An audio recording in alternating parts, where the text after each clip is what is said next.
कक्षा की शुरुआत करने की मैं घोषणा करता हूँ।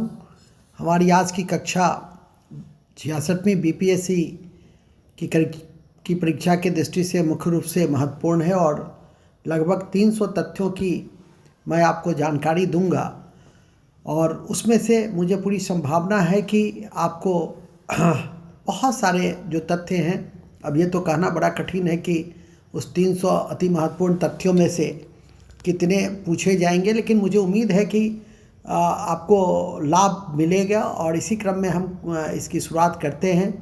सबसे पहले 2020 में जितने भी महोत्सव हुए हैं उसमें 5-6 महोत्सव काफ़ी महत्वपूर्ण हैं।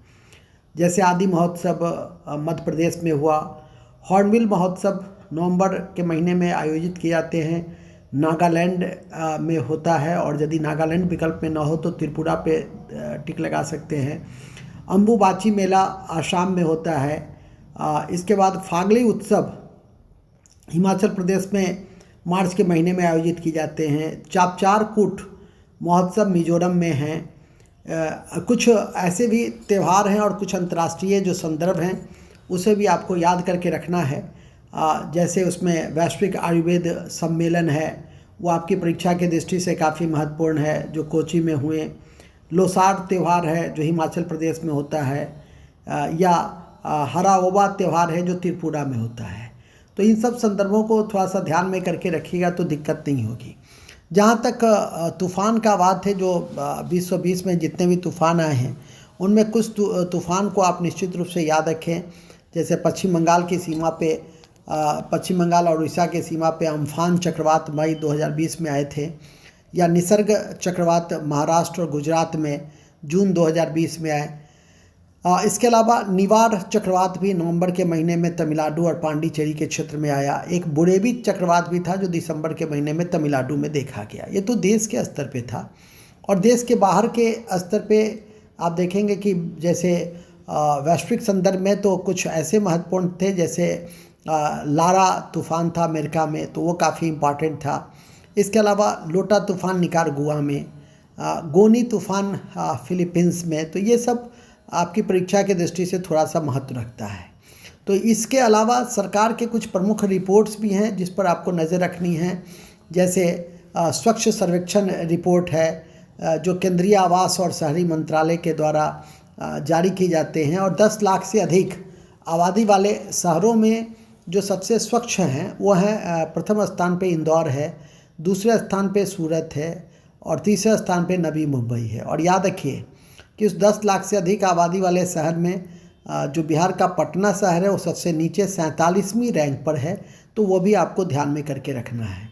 जहाँ तक 1 से 10 लाख आबादी वाले शहर का प्रश्न है, तो उसमें यदि पूछे कि 1 से 10 लाख आबादी वाले शहर में सबसे स्वच्छ शहर कौन सा है, तो उसमें पहले स्थान पर अंबिकापुर छत्तीसगढ़ है, तो उसे कभी नहीं भूलेंगे। और सबसे स्वच्छ राजधानी में भोपाल है, उसे याद रखेंगे। और सबसे स्वच्छ राज्य में छत्तीसगढ़ का नाम आता है, तो उसे भी ध्यान रख सकते हैं। और गंगा शहर में जो सर्वश्रेष्ठ गंगा शहर है वो वाराणसी है। इसके अलावा राज्यों की इजी डूइंग बिजनेस रिपोर्ट भी काफ़ी इम्पॉर्टेंट है, और राज्यों की इजी डूइंग बिजनेस रिपोर्ट वित्त मंत्री सीतारमण के द्वारा, निर्मला सीतारमण के द्वारा जारी की गई। और प्रथम स्थान पे आंध्र प्रदेश है, दूसरे पे उत्तर प्रदेश और तीसरे पे तेलंगाना है, तो ये याद रखेंगे। और बिहार को 26वां स्थान मिला है, और सबसे नीचे के स्थान त्रिपुरा को मिले हैं, तो ये आपको ध्यान रखना चाहिए। बिहार भूलना नहीं है। बिहार के विषय में 26वां स्थान इजी डूइंग बिजनेस रिपोर्ट जो राज्यों का वित्त मंत्री ने जारी किया है, तो इसे याद रखेंगे। हालांकि इसे तैयार करने का श्रेय DPIIT को है, और DPIIT का मतलब department for promotion of industry and internal trade.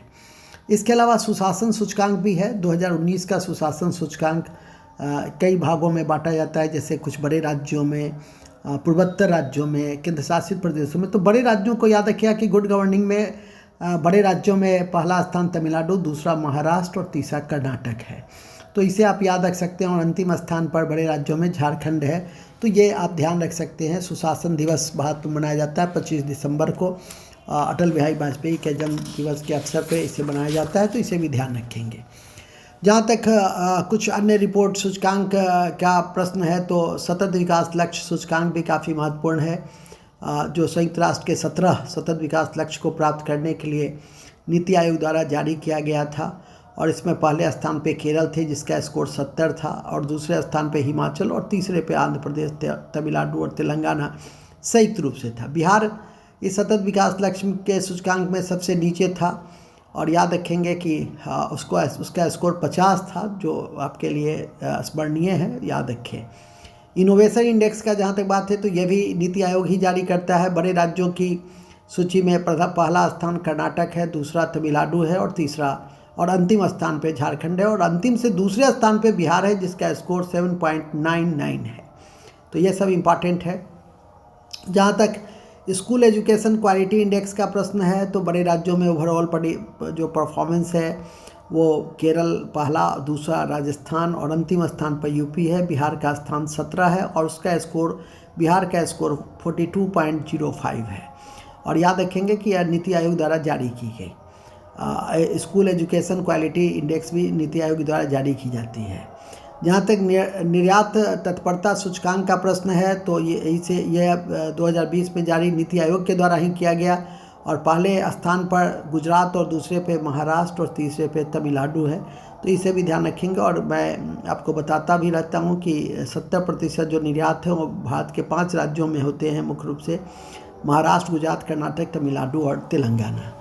इसी कड़ी में इंडिया हैप्पीनेस इंडेक्स भी है, जिसमें पहला स्थान इंडिया हैप्पीनेस इंडेक्स में मिजोरम है और दूसरा पंजाब है। तो इसे ध्यान रख सकते हैं। और हाँ, ध्यान रखेंगे निर्यात तत्परता सूचकांक नीति आयोग ही जारी करता है। तो ये सब काफ़ी इम्पॉर्टेंट है। स्वच्छ सर्वेक्षण ग्रामीण पुरस्कार में शीर्ष स्थान पे तमिलनाडु है, तो इसे याद रखेंगे। और शीर्ष जो रैंकिंग है जिला में तो वो पेडापल्ली है तेलंगाना, तो उसे भी ध्यान रखेंगे। और यह भी याद रखेंगे कि वैश्विक ई कचरा उत्पादक देशों में चीन पहले पे है, और अमेरिका दूसरे पे है, और भारत का स्थान तीसरा है। और जहाँ तक इंडिया करप्शन सर्वे का रिपोर्ट है उसमें ट्रांसपेरेंसी इंटरनेशनल इंडिया द्वारा जारी किया गया सबसे भ्रष्ट राज्य में राजस्थान है, और सबसे भ्रष्ट राज्य में दूसरा स्थान बिहार का है। तो ये भी आपको ध्यान में करके रखना चाहिए। और सबसे कम भ्रष्ट राज्यों में केरल का है, तो ये भी काफ़ी इम्पॉर्टेंट है, ध्यान रखेंगे। कई सूचकांक आपके लिए बहुत इंपॉर्टेंस रखता है, जैसे जलवायु जोखिम सूचकांक जो जर्मन वॉच जारी करता है, और पहले स्थान पर जापान है और भारत का स्थान 5वां है। विश्व निवेश रिपोर्ट अंकटाड जारी करता है, अमेरिका पहले स्थान पर, भारत का स्थान 9वां है। जलवायु परिवर्तन प्रदर्शन सूचकांक जर्मन वाची जारी करता है, और प्रथम 3 स्थान पे कोई नहीं है, भारत का स्थान 10वां है। अंतर्राष्ट्रीय बौद्धिक संपदा सूचकांक 2020 ये भी इम्पॉर्टेंट है, और सब रिपोर्ट 2020 का ही है। यूएस चैम्बर ऑफ कॉमर्स के द्वारा जारी किया जाता है, अमेरिका पहले स्थान पर है और 40वां स्थान पर भारत है। इसके अलावा विश्व प्रतिस्पर्धा सूचकांक IMD जारी करता है, सिंगापुर पहले स्थान पर है, भारत का स्थान 43वां है। इसी कड़ी में ग्लोबल इनोवेशन इंडेक्स है, विश्व बौद्धिक संपदा संगठन और इंस्टीट्यूट के द्वारा जारी किया जाता है। स्विट्जरलैंड पहले स्थान पर है और 48वें स्थान पर भारत है, तो इसे भी ध्यान रखेंगे। वैश्विक लोकतंत्र सूचकांक 2020 में इकोनॉमिस्ट इंटेलिजेंस इसको तैयार करता है, नॉर्वे पहले स्थान पर है, भारत का स्थान 51 है। World bank easy doing business report जो है 2020 वर्ल्ड बैंक जारी करता है, न्यूजीलैंड पहले स्थान पे है, 63 स्थान पे भारत है। वैश्विक ऊर्जा संक्रमण सूचकांक में विश्व आर्थिक मंच ही जारी करता है वैश्विक ऊर्जा संक्रमण सूचकांक को। स्वीडन पहले स्थान पर है, भारत का स्थान 74 है। वैश्विक भ्रष्टाचार सूचकांक ट्रांसपेरेंसी इंटरनेशनल जर्मन जारी करता है, पहले स्थान पर डेनमार्क है, अंतिम स्थान पर भारत का स्थान 80 है, 80वां। हेनली पासपोर्ट इंडेक्स में यह अंतर्राष्ट्रीय हवाई परिसंघ जारी करता है, जापान पहले स्थान पे है और इंडिया का स्थान 84 है। इसी तरह से वैश्विक भूखमरी सूचकांक वेल्थ हंगर लाइफ जारी करता है, और इसमें 17 देश संयुक्त रूप से हैं पहले स्थान पे, और भारत का स्थान इसमें अच्छी नहीं है, 94 है। विश्व आर्थिक स्वतंत्रता सूचकांक सिंगापुर पहले स्थान पे, भारत का स्थान 105 है। उसी तरह से ग्लोबल जेंडर गैप इंडेक्स में विश्व आर्थिक मंच जारी करता है, आइसलैंड पहले स्थान पर है और 112 स्थान पे भारत है। मानव पूंजी सूचकांक में विश्व बैंक जारी करता है, सिंगापुर पहले स्थान पर है और 116 भारत का स्थान है, इसे ध्यान रखेंगे। सतत विकास लक्ष्य सूचकांक में जो है सो ये सतत विकास समाधान नेटवर्क जारी करता है, स्वीडन पहले स्थान पे 117वां है। मानव विकास सूचकांक यूएनडीपी जारी करता है, नॉर्वे पहले स्थान पे 129वां है। और वैश्विक शांति सूचकांक 2020 में आइसलैंड पहले स्थान पर है और इसमें भारत का स्थान 139वां है। विश्व प्रेस स्वतंत्रता सूचकांक में नॉर्वे पहले स्थान पर हैं और 142वां है ये भारत का स्थान। इसमें जो एजेंसी जारी करता है ये सब बहुत इंपॉर्टेंट नहीं है। विश्व खुशहाली सूचकांक 2020 UNSDS जारी करता है, फिनलैंड पहले स्थान पर है, 140वां स्थान पे भारत है। पर्यावरणीय प्रदर्शन सूचकांक येल विश्वविद्यालय जारी करता है, डेनमार्क पहले स्थान पे है और 168 स्थान पे भारत है। तो ये सब आपकी परीक्षा के दृष्टि से काफ़ी महत्वपूर्ण है। इसके अलावा कई दिवस और उसके जो मुख्य थीम है वो सब भी आपकी परीक्षा के दृष्टि से महत्वपूर्ण माने जाते हैं, तो उस पर भी आप थोड़ा सा दृष्टि रख सकते हैं। जैसे सबसे इम्पॉर्टेंट में तो मानवाधिकार दिवस 10 दिसंबर को मनाया जाता है और रिकवर बेटर है उसका सेंट्रल थीम। इसके अलावा विश्व एड्स दिवस 1 दिसंबर को मनाया जाता है, 1 दिसंबर 2020 को मनाया जाता है, एंडिंग द HIV है। इसके अलावा विश्व मधुमेह दिवस है। विश्व मधुमेह दिवस 14 दिसंबर को मनाया जाता है, द नर्स एंड डायबिटीज़ इसका सेंट्रल थीम है। इसके अलावा इसको ध्यान रखिएगा, ये अंतर्राष्ट्रीय शांति दिवस 21 सितंबर को मनाया जाता है, शेपिंग पीस टुगेदर इसका थीम है। इसके अलावा ध्यान में रखने के लिए है विश्व पर्यावरण दिवस 5 जून को मनाया जाता है, टाइम फॉर नेचर है इसका सेंट्रल थीम में।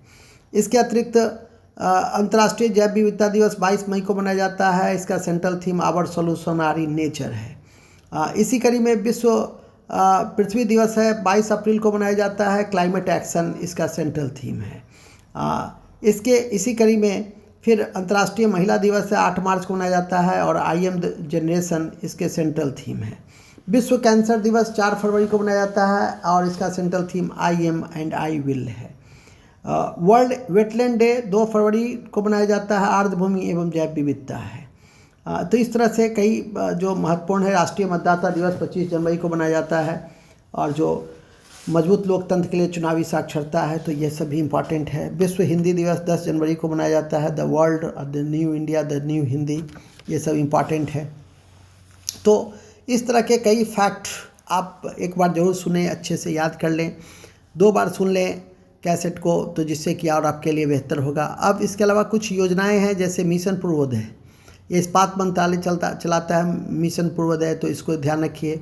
स्पष्ट है कि यह स्टील से जुड़ा हुआ है, एकीकृत स्टील की स्थापना से जुड़ा हुआ है। कपिला अभियान है, शिक्षा मंत्रालय के द्वारा शुरू किया गया। संकल्प पर काफ़ी इम्पॉर्टेंट है, संस्कृति मंत्रालय के द्वारा शुरू किया गया है और इसमें जो हमारे पेड़ हैं उसको हर्बल विरासत के रूप में इंडिकेशन किया गया है। यशस्वी योजना केंद्रीय महिला और बाल विकास मंत्रालय के द्वारा जारी किया जाता है। सक्षम अभियान केंद्रीय पेट्रोलियम मंत्रालय के द्वारा, इसको कभी भी नहीं भूलेंगे, परीक्षा तक कम से कम तो याद रखना है। मेरी सहेली पहल रेल मंत्रालय की है। आई कमिट अभियान भूलेंगे नहीं, केंद्रीय ऊर्जा मंत्रालय है। स्वामित्व योजना अभी चर्चित योजना थी, पंचायती राज मंत्रालय देखता है, ग्रामीण क्षेत्र के भू स्वामित्व से संबंधित थी। मिशन कर्मचारी जो केंद्र सरकार की है और सिविल सेवक के क्षमता संवर्धन से जुड़ा हुआ है। PM स्वनिधि स्ट्रीट योजना जो है स्ट्रीट वेंडर से संबंधित है और जिसमें 10,000 रुपये के ऋण दिए जाते हैं और केंद्रीय शहरी मंत्रालय ने CDB के साथ इस योजना में समझौता किया है। प्रधानमंत्री गरीब कल्याण योजना 1,70,000 करोड़ की आर्थिक पैकेज की घोषणा की गई है। तुलिप इंटर्नशिप कार्यक्रम मानव विकास मंत्रालय देखता है, तो इसे आप याद करके रख सकते हैं, यह भी आपकी परीक्षा की दृष्टि से काफ़ी महत्वपूर्ण है। इसके अलावा कई योजना, सुजल योजना कई राज्य सरकार भी चलाती है, जैसे सुजल योजना शहरी क्षेत्रों में 24 घंटे पेयजल उपलब्ध कराने से संबंधित है, उड़ीसा चला रहा है। बलराम 7 लाख भूमिहीन किसानों को वित्तीय सहायता से संबंधित है, उड़ीसा चला रहा है। और इस तरह के कई योजनाओं का एक परिवार एक नौकरी योजना सिक्किम सरकार चला रही है।